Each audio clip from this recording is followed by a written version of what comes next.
Resilient Cities Network, and I will be your co-host for today, along with Taylor Madeline, the Director of Circularity Assessment Protocol with the Lambeck Research Group at the University of Georgia. Before we begin, let me give you a quick introduction to the session and the ground rules.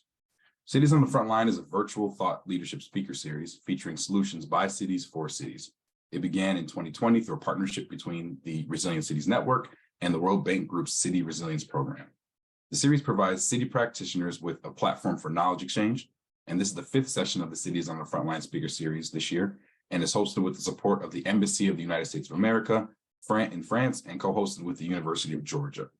The session is also held in collaboration with partners France Vie d'Arabe and the World Bank. Now, before we start, let me remind everyone of the intentions of the speaker series and the ground rules for the conversation today. The purpose of these global seminars is to have an open and honest learning conversation. These calls are not on the record, and we ask that you not attribute any comments unless you have the person's express permission to do so. And if you need help obtaining that permission, we can certainly provide that. We have about 230 registered participants for the call today. So to facilitate the discussion, we ask you to write your questions on the question and answer function of Zoom. As we have both English and French panelists on this webinar, you can access the French and English interpretation support as required. To access this option in your meeting webinar controls, click Interpretation, click the language that you'd like to hear, and you'll also be able to hear the original audio at a low volume, but you can choose to mute it from the same tab. To hear the interpreted language only, make sure you click Mute Original Audio. Please note that the recording of this session, as well as the PowerPoint presentations, will be posted by next week on our website at Resilient Cities. I will now kindly invite Mr. Michael Turner, the Counselor for the Cultural Affairs at the Public Diplomacy Section of the United States Embassy, to share opening remarks. Over to you, Michael. Thank you very much, Ron. It's great to be here. Welcome, everyone, to this session of the webinar series, Cities on the Front Line. Today's theme is Ocean and Circularity, with speakers from the city of Miami, Miami Beach, Santa Cruz, and Citeo here in France. This session focuses on advancing sustainable and circular waste solutions for healthy oceans. Cities are amongst the highest generators of plastic waste, and much of this waste ends up in our oceans. Many efforts have been undertaken by cities like Miami in understanding the problem and adopting resilient solutions to address plastic waste. Similarly, the city of Santa Cruz is committed to adopting efficient waste management solutions to reduce plastic pollution. This is why we are here today, to share experiences and to learn best practices which can help tackle the plastic waste problem. Before starting, I would like to thank Resilient Cities Network, the World Bank, and Lambeck Research Group at the University of Georgia for organizing and animating this webinar, supported by the U.S. Embassy in France. Thank you all for your participation.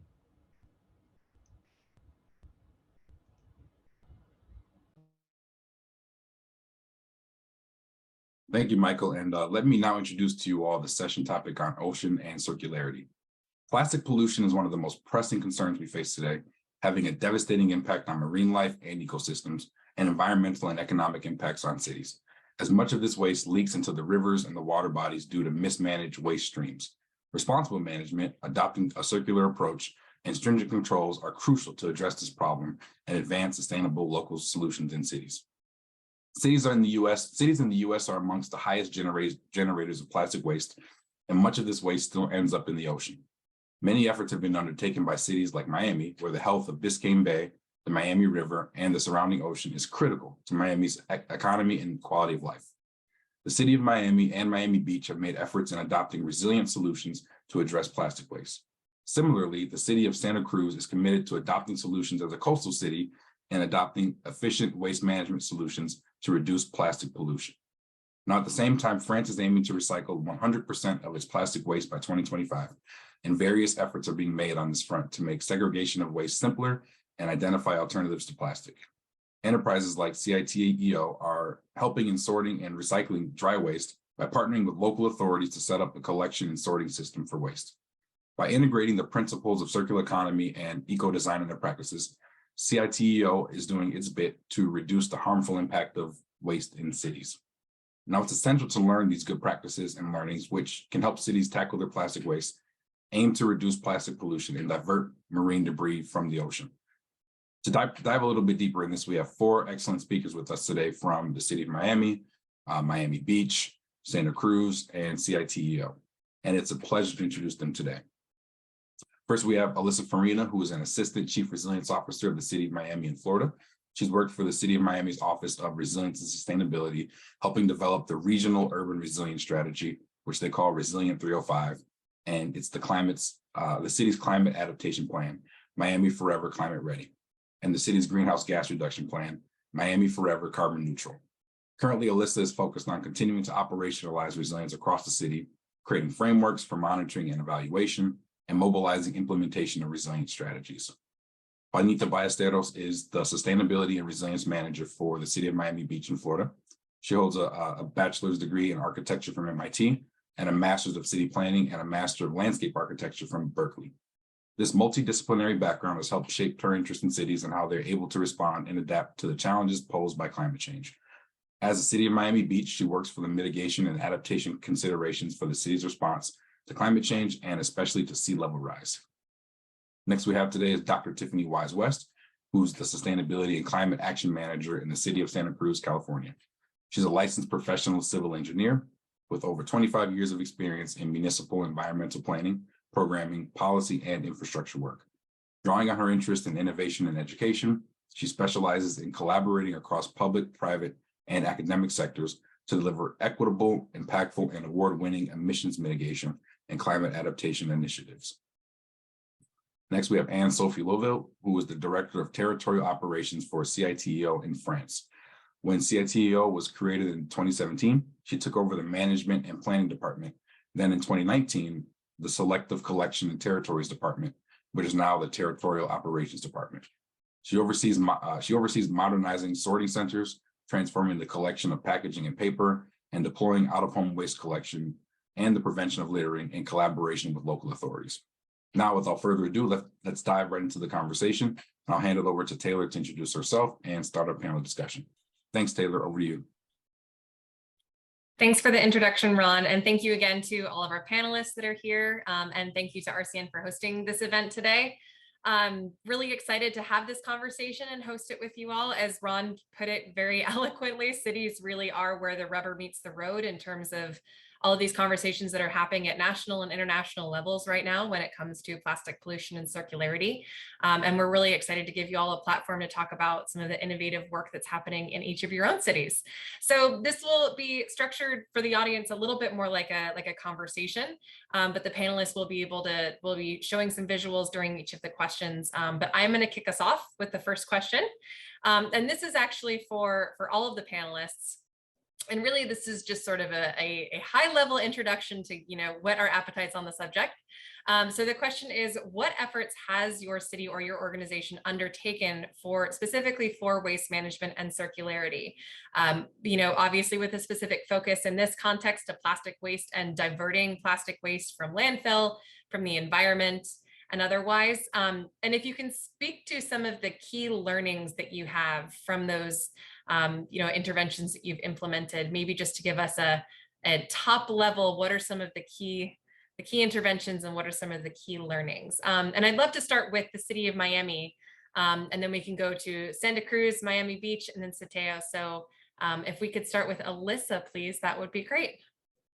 Great. I have a few little slides, so I'll just talk through them quickly. But hi, this is Alyssa Farina. I'm the Assistant Chief Resilience Officer for the City of Miami in our Office of Resilience and Sustainability. So starting off, City of Miami is an important steward of Miami's waterways. Our city boundaries abut the Biscayne Bay, and we have the Miami River within our city limits. So besides us just having all that nearby, we do truly approach water quality issues in Miami-Dade County as a collective challenge, and that progress will be made as a result of collaboration. So also on the call is my colleague Juanita from City of Miami Beach, and both of us work together with Miami-Dade County, other cities, and our advocacy community to regulate and protect our bay. So I would say that is our most important lesson learned, that we should be sharing and scaling programs, policies, events, and more to make progress on water quality issues. Secondly, tying waste management and circularity to other challenges that are priority can generate wins. Our city commission recently instructed the city to hire more street sweepers and increase the frequency that the cleaning frequency of our storm drains as a way to improve their level of service and reduce localized flooding. But the co-benefit is cleaner waterways.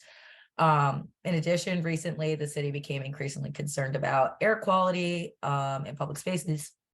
So we instituted a smoking ban. And also there's always the beautification angle that we want our communities to be aesthetically pleasing, and that litter and illegal dumping are a major threat to that. So none of those initiatives are motivated solely by the idea of issues with the waste stream or marine debris, but we have that co-benefit of cleaner and healthier waters. And thirdly, we do some basic stuff, but it's really important to have a solid foundation. We don't allow styrofoam at our city parks and beaches. We have monthly community cleanups. We run a recycling program that loses money, but we still run it. And we have one of our big things that we are super proud of is we have this trash collecting boat, the Scavenger 2000. It patrols 28 miles of city waterways and collects over 100 tons of trash each year. And so the last thing I quickly want to mention is that in our greenhouse gas reduction plan, Miami Forever Carbon Neutral, we have identified food, construction and demolition, and electronic waste, particularly large batteries, as waste streams that we want to address in the future. And that has come from research that we have done. So I'll hand it off to our next panelist. Great. Thank you, Alyssa, for that intro. And Tiffany, if we could hear from you about what's happening in Santa Cruz, that would be great.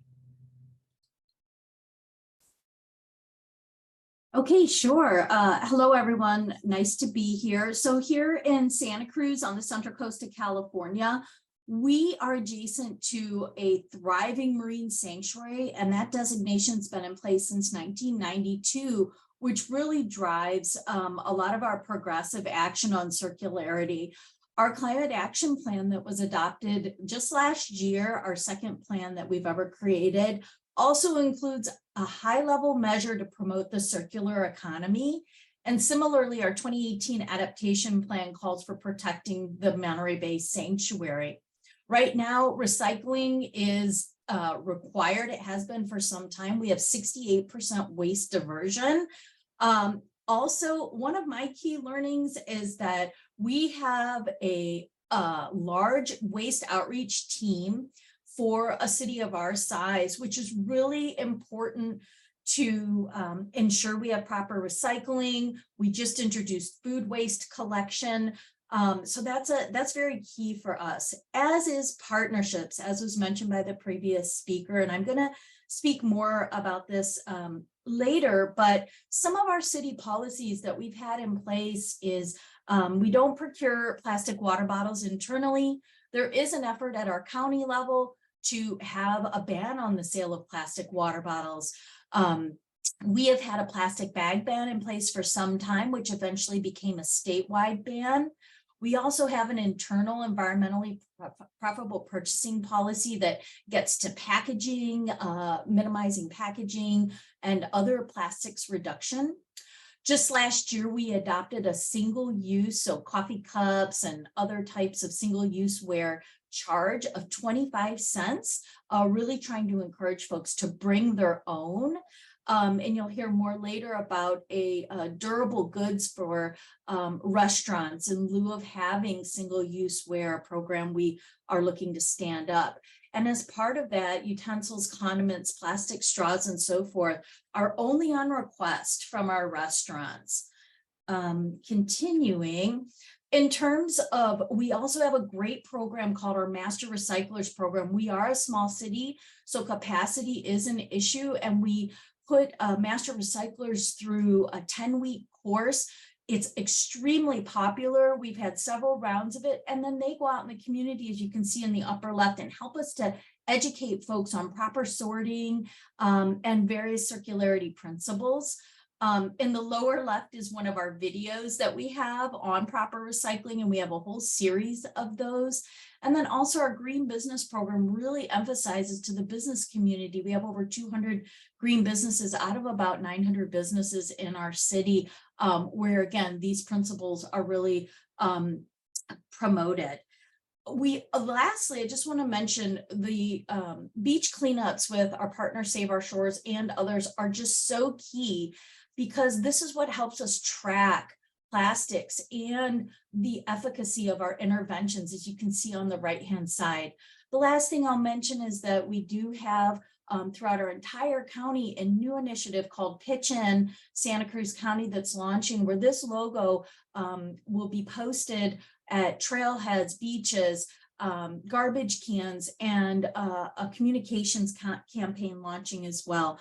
One last thing I would be remiss to mention is that we also partner with what's called Downtown Streets Team.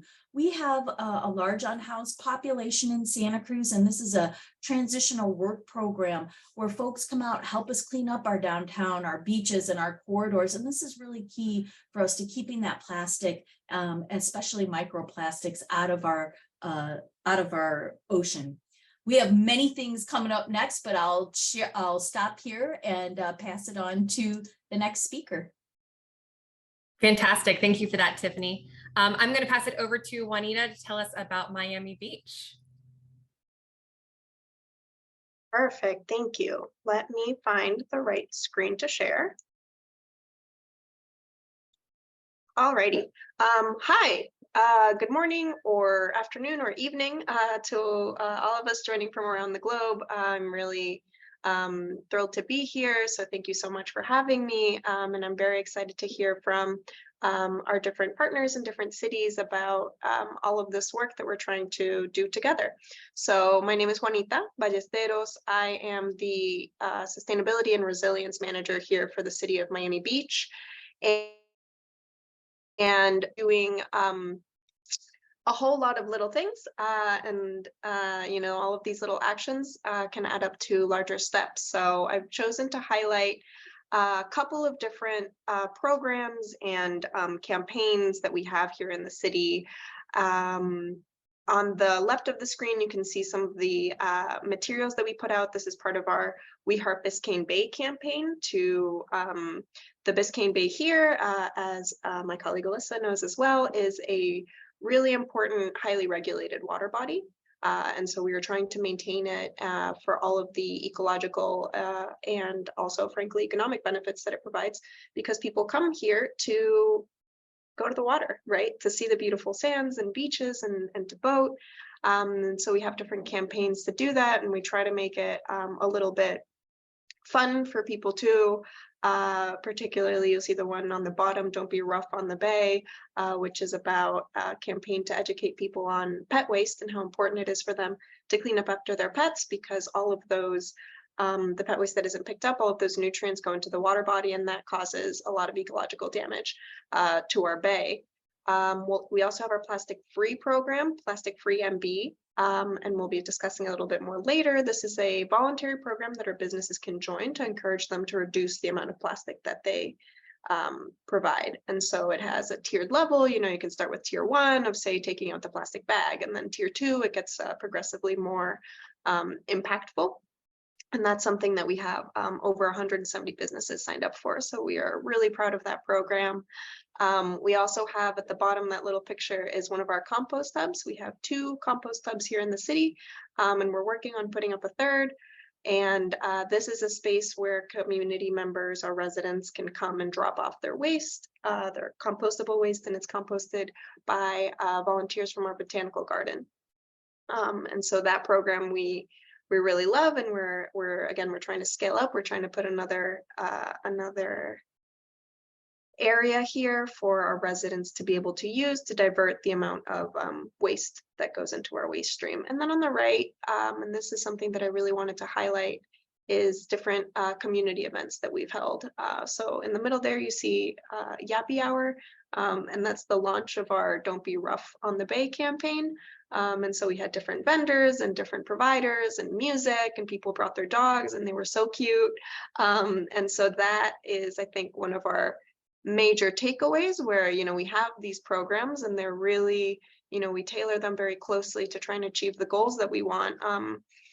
But one of the key pieces of this is engagement and communication, because people just don't know, right? You know, we're sitting here, and I'm sure many of the people who join us, this is what we do and this is what we're focused on, but most people aren't. Most people don't, and they just aren't as aware. And so it's really important to do all of this outreach, all of this communication to try and get people involved so that they know that, one, we have these ordinances, we have these programs set up, but also that it's an important thing to do and why it's important to do. So with that, I'll pass it on. Thank you so much. Wonderful. Thank you, Juanita.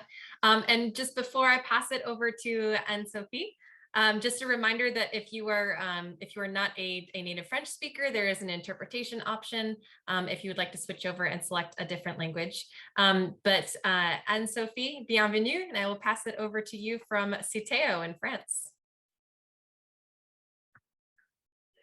Oui, bonjour à tous, j'espère que vous m'entendez bien. Donc, je suis Anne-Sophie Louval, je travaille pour Citeo et je vous remercie beaucoup de m'avoir invitée pour cet échange. On va commencer effectivement par une petite présentation de Citeo que je pense que vous ne connaissez pas forcément. C'est une entreprise privée qui est à but dit non lucratif. On dispose d'un agrément de la part de l'État français. Donc, c'est pour mettre en place la filière, ce qu'on appelle la REP, des emballages et des papiers. Donc, la REP, c'est la responsabilité élargie du producteur. C'est une obligation qui est faite à l'ensemble des metteurs en marché en France de financer, de payer une contribution dès lors qu'ils mettent sur le marché, qu'ils vendent quelque chose dans un emballage ou qu'ils vendent voilà, un papier. Donc, emballage, on va parler de tout type de matériaux. Ça fait du carton, du papier, du verre, de l'acier et évidemment du plastique.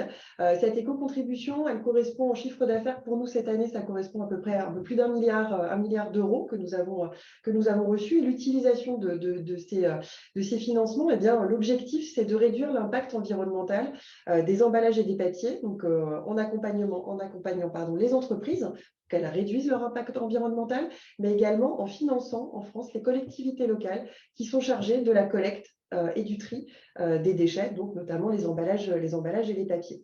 S'agissant du déchet abandonné, ça fait partie effectivement des sujets que nous avons à traiter en lien avec nos clients. On a à peu près 50 000 clients qui sont adhérents chez nous et qui payent l'éco-contribution. Donc, on accompagne les villes, on travaille avec les villes pour réduire et lutter contre les déchets abandonnés. On va se donner un chiffre. En tout cas, en France, on estime que 80% des déchets qui vont se retrouver dans la mer sont des déchets qui ont évidemment été jetés sur terre. Donc, ça veut dire qu'il faut agir sur les territoires et dès la source. Donc, on a déployé et on continue de déployer un plan d'action en 3 étapes. La première étape, évidemment, en tout cas, la première action que l'on mène et depuis longtemps, c'est d'accompagner les entreprises clientes dans l'amélioration de leurs emballages, pour réduire leur emballage, pour supprimer une partie de leur emballage ou pour l'éco-concevoir, comme par exemple les bouteilles où maintenant on met des bouchons solidaires, des bouchons qui sont reliés pour effectivement éviter de retrouver des bouchons dans la mer. Deuxième élément qu'on va mettre en place, qu'on va déployer en termes de plan d'action, c'est l'accompagnement des collectivités locales. On finance les collectivités locales qui déploient des plans structurés. Donc, on accompagne techniquement et financièrement, ou bientôt en tout cas, ces collectivités locales-là. Et troisième type de partenariat que l'on a mis en place, c'est des campagnes de sensibilisation. Donc, souvent, on a des partenariats avec des associations où on va effectivement sensibiliser le citoyen, lui expliquer qu'il faut mettre en place un geste qu'il ne faut pas jeter dans la nature, bien sûr, et que ça va avoir un impact, un sujet sur la biodiversité.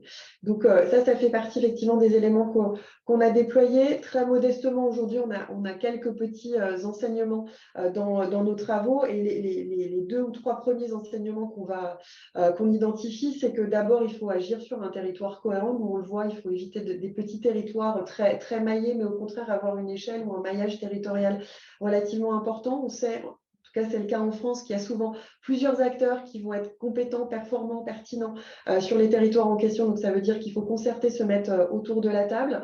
Le deuxième élément, bien sûr, c'est il n'y a pas qu'une solution.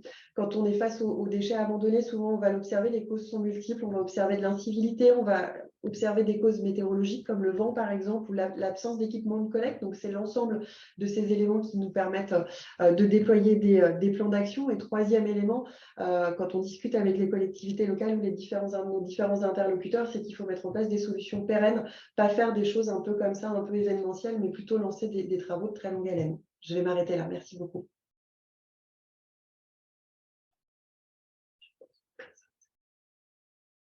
Merci beaucoup, Anne-Sophie. That's perfect. Merci. Merci. So that was a wonderful round of sort of a taster of all of the different activities that are happening in these cities around the world related to plastic circularity. The next question that I want to ask is specifically for Alyssa in the city of Miami and for Tiffany in Santa Cruz. And this is a little bit more of a science to inform policy type question. So I realized I didn't quite finish the introduction to myself at the beginning. I got too excited and jumped into the panelists. But as Ron mentioned, I'm currently the director of the Circularity Assessment Protocol at the Circularity Informatics Lab at the University of Georgia. And I'm also a PhD student in environmental engineering. And a lot of what we spend our time on is actually quantifying circular economy and circular materials management and developing tools specifically for cities to help collect the data and set the baselines that they need to inform what the most effective solutions are going to be. So I love a good data question. And this next question specifically for Alyssa and Tiffany is, what are some of the actions that your cities are undertaking in helping to identify some of those critical waste material streams that are impacting the city's environment? And what are some of the actions that you're taking to reduce litter and leakage into the ocean? So a little bit more on this side of how what are some of the most problematic things and how do you go about prioritizing how to tackle them. So if we could start with Alyssa in the city of Miami, that would be wonderful. Okay. Can you see the slide that I have here? Yes, it's perfect. Okay, perfect. Yeah. So we were really fortunate to work with University of Georgia on a circularity assessment protocol back in 2021, I believe it was. So in the city of Miami, we know that data-driven decisions can be the most impactful, which is why metrics and data are at the core of a lot of how the city is approaching water quality issues. So as part of our Shores Forward partnership with Ocean Conservancy, as I mentioned, we work with the University of Georgia's Jam-Back Research Group to do the first circularity assessment protocol in a major US city. The study looks at how plastic is used and disposed of in Miami, what actions can change the way it's used, how circularity can be increased, what materials end up on the ground, and ultimately Miami's waters. So the CAP is short for Circularity Assessment Protocol, analyzes 7 criteria of a community's waste stream. So that is the spoken hub that you see on the right side of this slide.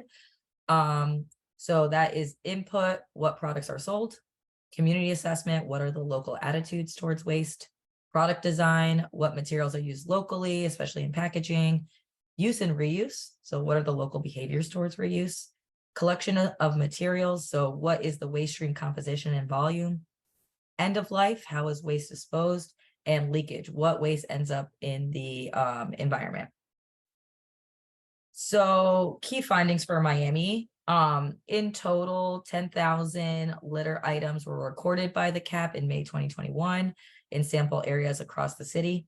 The highest litter densities were found in areas that had the lowest population counts, which leads us to believe that maybe there is better waste management, pickup services and things in some of the more highly populous areas. 55% of the litter items documented were common plastic items, which include plastic fragments, food wrappers, and tobacco products. So we were really happy when we were able to pass that smoking ban because it addresses directly one of the findings of this report. Most plastic came from US manufacturing. So domestic policies can make a huge difference in our plastic waste. Many different types of food packaging with unclear disposal practices led to consumer confusion. So for example, lack of understanding that many hard plastics cannot be recycled. And specifically in Miami, compostable containers are not actually composted because we do not have a municipal composting plant. So people think that they're doing the right thing, but they don't know that we can't actually process that material. And then one other thing was that a lack of trust in our tap water was a driver of bottled water use, even though our tap water is very safe and clean to drink. So these findings have and will help us with targeted waste management initiatives, such as the Plastic Free 305 program, which Juanita is going to talk about soon, and determining what concepts would be best suited for public engagement and PSAs. So in addition to this report and the findings, we have also worked with a company called SOP Technologies to iterate and install improved inlet screens for our storm drains. So we've worked with them to modify the design to catch debris while also maximizing water inflow. So that's been a process. In addition, where the screens are installed, they have QR codes. So people can take a picture and report if a storm drain is blocked. So that way we can address that. And then lastly, another thing the city has been doing to improve data about our waste stream, we did a pilot with a company called Compology to install smart cameras inside municipal dumpsters to, one, quantify the amount of waste in the dumpsters, and also categorize the types of waste that are deposited. So that way we have information about that waste stream that is going straight into the dumpster. And then as an additional benefit on top of that, it lets us know when these dumpsters are near capacity. So we only service dumpsters when they need to be serviced, which provides an additional greenhouse gas reduction benefit. So those are some of the ways that we're learning about our waste stream, which will help us take more targeted action. And I'll hand it over to Tiffany. Thank you, Alyssa. So I don't have any slides to show for this question, but I will say, kind of in contrast to Miami, we're really at the start of our circularity journey in terms of conducting assessments and so forth. I did mention that our climate action plan, does include a number of measures that promote a closed loop circular economy. And we're just at the start of really beginning to implement what's in that plan. With that said, we do track our diversion rate, which again is at about 68% right now. And we have conducted our first consumption-based greenhouse gas emissions inventory, which has been key. We've been long wanting to do that, which indicated that our per capita emissions are actually 4 times higher than our regulated emissions, or those emissions that we quantify through our ICLEI protocols, which was eye-opening. You already saw in my previous question, the tally sheets. Those are data that we utilize, right? And we reference those in grant proposals and so forth. And similarly, we do storm drain assessments to quantify what we're seeing in terms of trash and so forth. And similar to the city of Miami, we are beginning to implement a program to install inlet screening devices. We have learned over time through our participation in the Blue Cities certification, which is taking off here on the West Coast, what can come next. And we're looking at right now, we're exploring options for preventing tobacco product waste, potentially bans on that. And that's a big deal for us. We're taking a lot of time intentionally, reviewing what we can do. And there's also been our activist community and advocates who are really interested in us taking up from what they found from the data is the tobacco balloons, contact lenses, and microplastics from washing machines. And so, they're on the table is exploring bans on, I'm sorry to take the fun out of it, balloons. It's bad for our wildlife. Doing contact lens recycling, and then considering washing machine filters on microplastics. So, again, we're just at the beginning of framing this in terms of circularity and taking really a more intentional approach. And so that's really being led by our public works department in collaboration with me, in the spirit of the climate action plan. The one last thing I want to mention is on producer responsibility.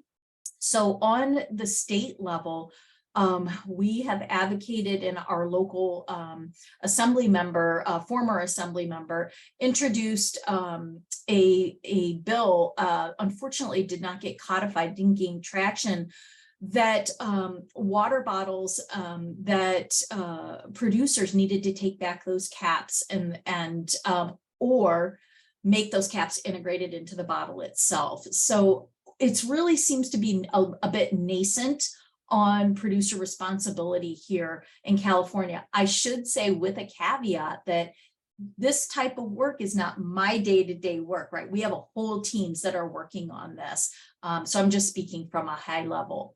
But that's what's happening here in Santa Cruz in California. And we look forward to learning from cities like Miami on, the assessments and how quantification can help us to drive reductions in plastic waste in the ocean. That was wonderful. Thank you both. And just before I pass it over to Ron for the next set of questions, just a quick summary, because I think there were lots of really good points that were hit in those last two questions. For others that are listening in, it sounds like some of the key lessons that can be learned from these cities so far is I really liked the start with the basics, identify what might be your low-hanging fruit to gain momentum. Obviously, being a data wonk, I love the concept of using data to inform decisions. I think understanding your context and your major priorities is key. I've loved to talk about the different partnerships and the importance of partnerships across the value chain for plastics. I think that identifying overlaps and co-benefits with other city priorities, be it environmental priorities or social priorities, I think is really important. I also have loved the stories of sort of connecting with your city identity and pride of place, really ingraining those behaviors into the city itself and the people that live there. Also, just a final thought, it seems like there is such a wide range of options for especially policy interventions. EPR in France, and we've got different options for bans, voluntary measures. There's a full gamut, and it seems like we've got good examples from all of the cities here. So thank you all of you for those first two questions, and I'll pass it over to Ron to continue our panel. All right, thank you, Taylor, for kicking off the discussion and for your very succinct but in-depth summary of what the discussions were. That was really helpful for us.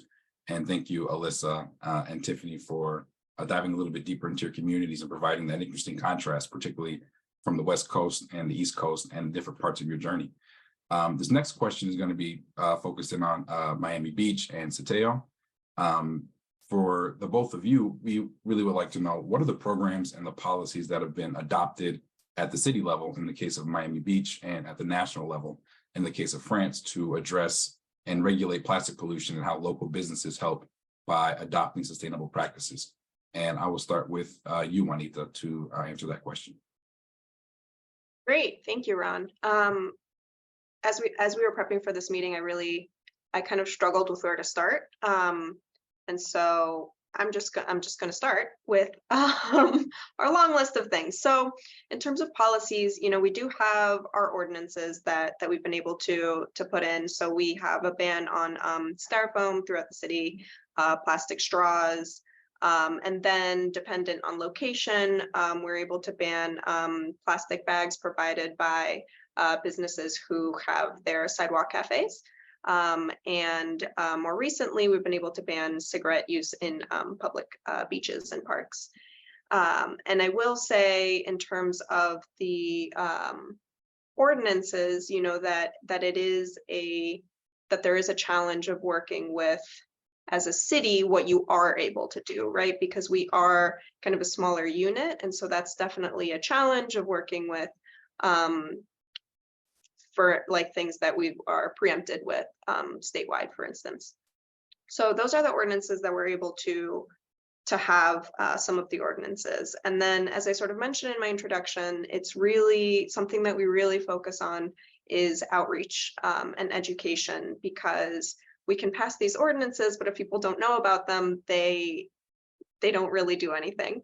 And so, in my introduction slide, I showed a couple of the images of the different communication materials that we have. And so we have a range of, we try to put these in areas where people see them. So we put them on our trolleys that go around the city. We put them on bus shelters. We, for the Don't Be Rough campaign, there are places throughout the city with the little plastic bags to pick up your dog waste. And so the little box is branded with that campaign.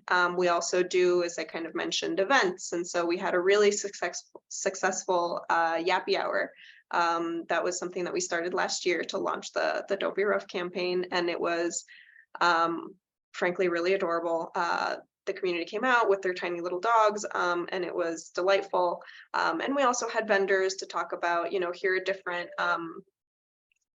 dog treats and different like plastic bags not plastic bags that you can use to pick up the dog waste. And it was a way to educate the community in a fun way so that people are frankly like receptive to receiving these messages.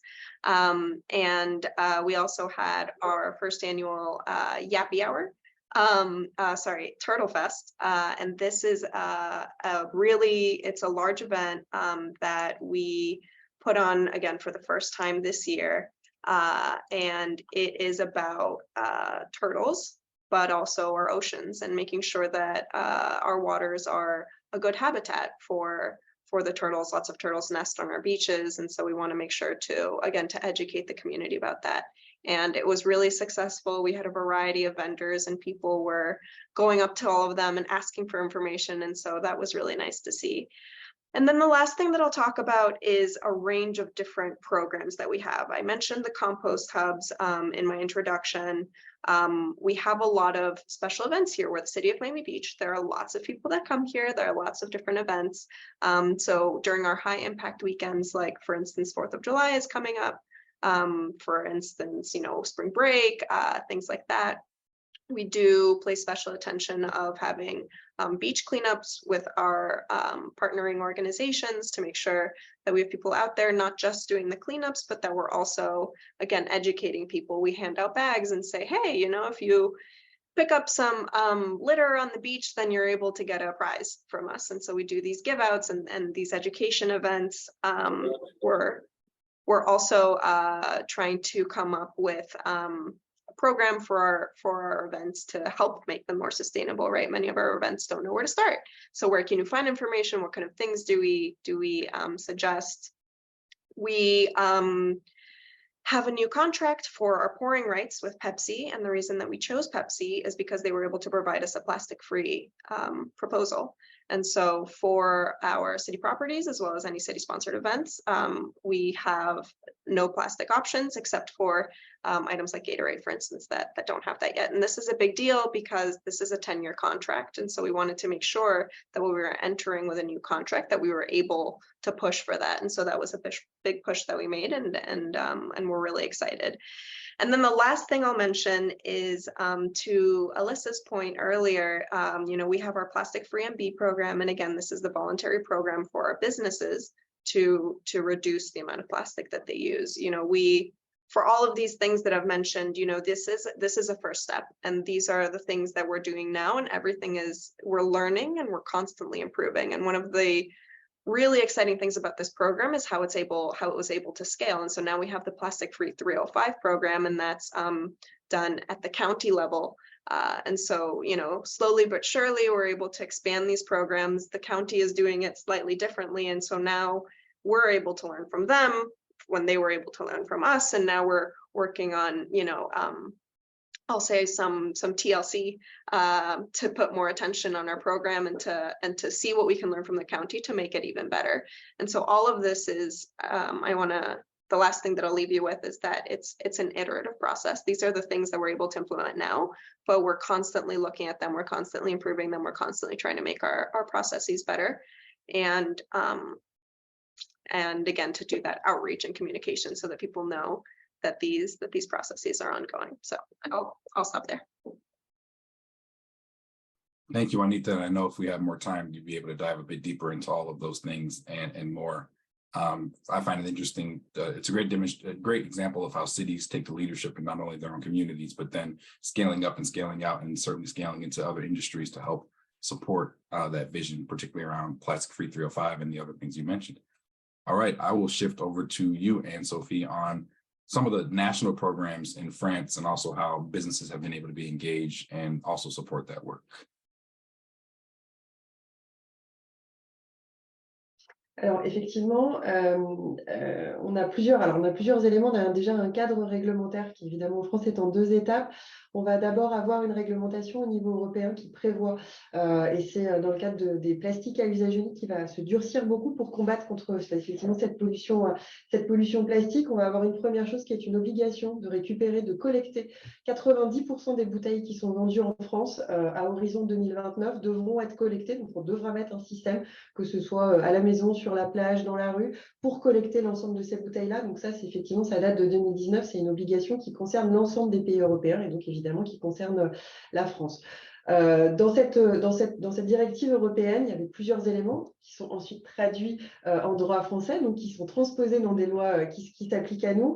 Donc, il y avait plusieurs éléments sur le gaspillage, contre la lutte contre le gaspillage et la sortie du plastique à usage unique, avec des obligations. Il y a un coup près qui tombe en 2040. Donc, l'interdiction des pailles, par exemple, les boissons qu'on peut consommer en terrasse à Paris, effectivement, une interdiction des pailles, des couverts jetables, des boîtes en polystyrène, l'interdiction des suremballages, notamment des légumes, des fruits qui peuvent être vendus dans des plastiques, ça va être effectivement interdit dès lors qu'ils ne sont pas bio, l'interdiction de la vaisselle jetable dans les fast-foods, dans les grandes chaînes de fast-food en France dès le début de l'année. Là, ils ont dû passer effectivement, il n'y a plus de jetable quand on mange sur place.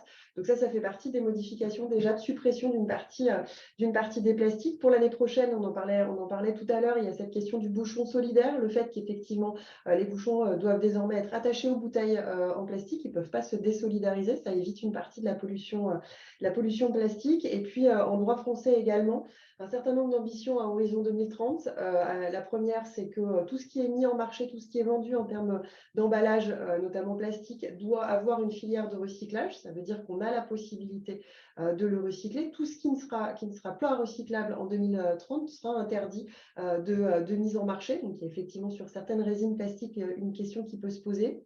Et puis ça, c'est plutôt pour Citeo, des objectifs par matériau. Citeo et toutes ses parties prenantes, notamment les collectivités locales et nos clients, des obligations d'objectifs de taux de recyclage par matériau. Donc ça veut par exemple sur les plastiques, c'est 55% des plastiques qui doivent être recyclés. Donc pour faire ça à horizon 2030, et ça n'est que dans 7 ans, effectivement, on doit pouvoir les collecter, mettre en place des dispositifs, que ce soit encore une fois dans la rue, à la maison ou dans tout autre endroit où effectivement il y a de la consommation. Mettre en place un dispositif qui va permettre de le collecter, de récupérer ces éléments-là. Ça fait partie des sujets sur lesquels on travaille depuis près de 30 ans avec les collectivités locales. Collecter, et quelque chose sur lequel on s'est aussi investi, notamment en France, c'est développer des filières de recyclage, c'est-à-dire faire en sorte que les emballages que l'on a récupérés redeviennent des emballages prioritairement. Alors qu'ils soient recyclés, c'est une très bonne chose, mais qu'ensuite ils deviennent plutôt des emballages et qu'on puisse permettre en plus le contact alimentaire, ce qui est une préoccupation pour un certain nombre de nos clients. Donc ça fait partie des sujets sur lesquels effectivement on travaille avec les collectivités locales, qui est voilà, la collecte sélective.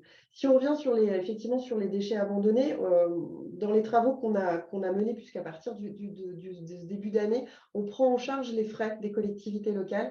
Certaines d'entre elles ont pu, pas en France, mais ont pu présenter leurs projets. Effectivement, on prend en charge, nous, Citeo, on a une obligation qui est de financer l'ensemble des projets, des plans d'action qui ont pu être présentés, les financer, donc identifier et travailler en collaboration avec les collectivités locales et nos clients pour identifier quelles sont les problématiques, qu'est-ce qui fait qu'il y a des déchets abandonnés dans la rue, sur les plages, dans les ports, dans la nature, où est-ce qu'il y a fréquemment des déchets qui sont jetés, quels sont les éléments qui pourraient empêcher effectivement la survenance, le fait qu'il y ait de manière régulière des déchets, et donc effectivement faire ces plans d'action, faire ce diagnostic, apporter des financements pour faire en sorte de cibler des actions, de ne pas y aller forcément tous azimuts, et ensuite d'abord de prévenir, d'éviter que ces déchets reviennent. Donc ça veut dire mettre en place des dispositifs, par exemple, je pense qu'on aime beaucoup les corbeilles de rue, de mailler effectivement le dispositif les rues d'équipements ou de dispositifs qui permettraient de prévenir ça, c'est-à-dire faire un geste sur l'espace public, faire un geste de tri.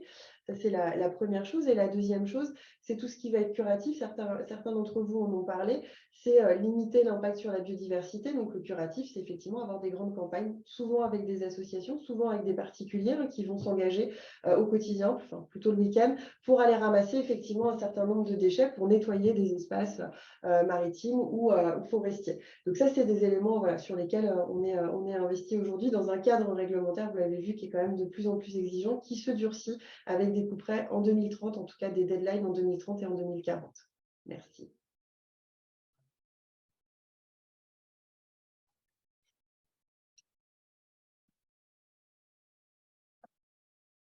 Thank you so much for diving a bit deeper into what the organization does and how it's facilitated those partnerships to advance some of this work. I'm going to pivot now to asking a question from the audience, and feel free to answer if you have a good answer for this one. But the first question I'll ask is from Santo, and the question is, what engagement and communication styles have been most influential towards driving participation in recycling and composting programs? So this will be again about engagement and communication styles. What has actually worked to get people to participate in these initiatives that you all have spoken about? And actually, I will direct it to Alyssa to start that one. I'm gonna pitch it back to Juanita, but I will say for us, we've learned a lot about what doesn't work.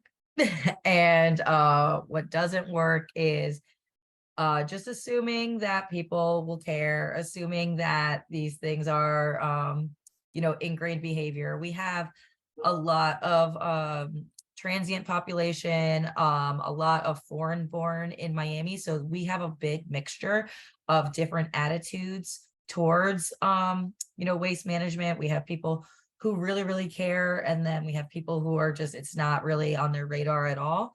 So having really comprehensive campaigns that address the issue in different ways, and like just a lot has been clear to us to be very important. So I'm gonna talk to Juanita, ask Juanita to answer this, because their campaign materials are the best. Thank you. Yes, our communications team is stellar. To answer the question, I mean, I think that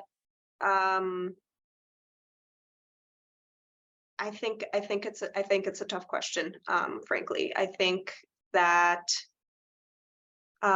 it is important to some people, and so they will seek out information, and that's something that we want to make sure that we provide. But it's also, like Alyssa mentioned, it's not on some people's radar, and it's not their priority, and so they're not going to seek out information, and that's the challenge of how do you reach those people who aren't seeking your information. And the way that we address that is through different methods, certainly through repetition. We have with our communications team, we have digital newsletters that we send out. We have physical magazines that get mailed to every single residence, and so there's information in there. We have our social media, so Facebook, Instagram, Twitter, and the physical flyers and things that are stationed throughout the city, and our events, like I mentioned. But frankly, I think that this is a process, and we're always thinking of new ways of what else can we do, what information do people need. Quite honestly, recycling is confusing because it depends on where you are, and it depends on your collection stream and what the plants are processing. And so people say, okay, like recycle plastic, but actually you can't put all plastic into the bins. And so even for me, for someone who is knowledgeable about this and passionate about this, I'm confused too. I'm like, okay, is this yogurt recyclable or not? Like, it's this shape, but the little logo says it's a 6. Do we recycle 6? I'm not sure. And so even for someone like me, it's difficult. And so you can imagine for someone who isn't dedicating their entire working day to thinking about these issues, it's difficult. And so we're constantly trying to communicate about it and to provide the most recent information that we can. But kind of like I mentioned during my presentation, all of this can be improved, and so we're always trying new things, and we know that we have to keep trying and keep communicating, and that repetition is key. And I just want to highlight really quick before we move on that I think one value and something we've learned definitely from Miami Beach is like the importance of something that like looks high quality, like a catchy slogan. Like all of their marketing materials are like very polished. They have like a cheeky saying about, don't bring your butt to the beach. It's about cigarette butts, like those kind of things that are cute. And then they have like nice graphics that like look really nice that are used year over year. Like they endure. And I think that has been something that Miami Beach has done really well. Thank you both for answering that and for highlighting that, Alyssa. I think a lot about the fact that we're competing for people's attention with everything. And to make these things fun and engaging can only help facilitate their participation. Taylor, to you. So I know we've just got a few more minutes left. So I wanted to do one final question for all of you all, sort of a lightning round before I pass it back to Ron to wrap everything up. Clearly, one of the things that's been demonstrated I think in this panel is that cities all over the world are at very different stages of approaching this issue. Some are in the very early stages of approaching circularity. Some, have already gone well ahead in terms of assessments and policy. And there's a lot to be learned from all different cities at those different stages. My question for all of you is what is one thing that you would recommend to cities that are at the very beginning stages of going through this process of understanding their plastic circularity and, forming solutions that make sense in their own context? I know we have a lot of different types of stakeholders that are on right now. I know many of them are from cities around the world that are trying to figure out, the best ways to tackle this problem. So my question to you all is, where would you tell them to start? And maybe we can go backwards from the way that we had it before. So, and Sophie, maybe we could start with you. Écoutez, c'est une très bonne question, je vous remercie. Je pense qu'effectivement, un sujet sur lequel nous, on aurait tendance à insister, c'est le fait, et on l'a un peu évoqué, c'est le fait qu'il y a beaucoup de parties prenantes, il y a beaucoup d'acteurs différents qui vont avoir une partie de la solution, qui vont effectivement être compétents sur leur territoire, qui vont détenir une partie de l'explication. Et pour nous, ce qui est important, en tout cas quelque chose sur lequel on travaille beaucoup, ça va être la concertation, ça va être le fait d'avoir beaucoup d'acteurs autour de la table, quel que soit. Alors, en France, on a des collectivités locales avec des échelons un peu différents, des communes, des départements, des régions, le gouvernement, l'Europe. Et donc, du coup, c'est d'avoir effectivement partagé une vision globale et d'avoir beaucoup de concertation pour partager effectivement la vision et se mettre d'accord sur la manière dont on va le faire et s'accorder sur le qui fait quoi dans un calendrier un peu précis. Ce serait ça. Merci. Merci beaucoup, Anne-Sophie. And Tiffany, if we could hear from you next, please. Just real quickly, really along the lines of what Anne-Sophie was saying is build your capacity through collaboration and through partnerships. For us, capacity is always an issue. We have to, as Juanita said, be constantly doing engagement in a variety of different ways with a variety of different audiences, and expanding your capacity through partnerships and other programs like master recycling programs can really help with that.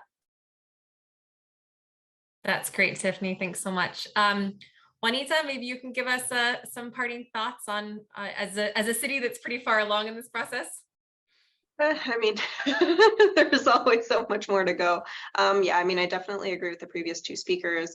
We are also a small city, and so we rely heavily on our partners to help us do this work. And the one suggestion that I would have for other cities is to start with the low-hanging fruit, right?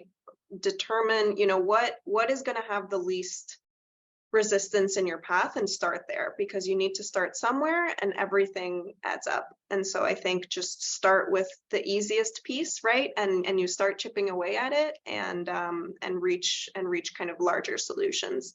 And I think that helps with, because this work can be difficult and it's the long run and it's challenging. And so it's also important to keep the spirits up. That's great. And last but certainly not least, Alyssa. Yeah, one thing I would recommend is just knowing you're not going to tackle every type of waste, and it's going to be really hard to try and do everything. So that's where like the data comes in, figuring out what is going to have your biggest impact and maybe just focus on one thing. So if you know that you can make a really big push on plastic bags, or if you can make a really big push on cigarette butts and just focus a lot of attention on doing one thing really, really well, that will be beneficial, because then also as you start to branch out into other things, people see the impact, they believe it's going to work, and then that builds the buy-in. But yeah, just pick a focus area. Don't try to tackle everything, because the waste stream is huge, and the consumerism is against us. So pick something and just go at it. I like it. So start somewhere, get some momentum going, do one thing well, make sure that all stakeholders are on the same page and identify those partnerships early on where all boats rise. Ron, I'll pass it back to you for our closing. Thank you so much, everyone. Wow, thank you so much, everyone. Thank you to this excellent group of panelists, leaders in their own communities, leading in innovation in this work. To my fabulous co-moderator, Taylor, thank you for joining us for this session and really facilitating an excellent conversation for us. And thank you to the audience for joining us each month. This issue series is really for you, and it's an opportunity for us to elevate these amazing ideas from all over the globe. And ideally, you pick up something and help innovate it or advance it in your community as well. The last thing I'll say is a thank you to our partners. Pay attention to your emails. We will send out the recording here shortly via email. We'll have it available on our website. And our next speaker series will be on urban mobility at the end of July. We'll send out the date once we have that confirmed with the speakers. And finally, like I said, this community and this knowledge exchange really is for you. So if there are any topics that you'd like to learn more about or any topics that you'd like to share more about, please let us know. We'll make sure that we can find ways to incorporate some of those ideas. And with that, I hope you all have a great morning, great evening, and great afternoon. And we will talk to you next month.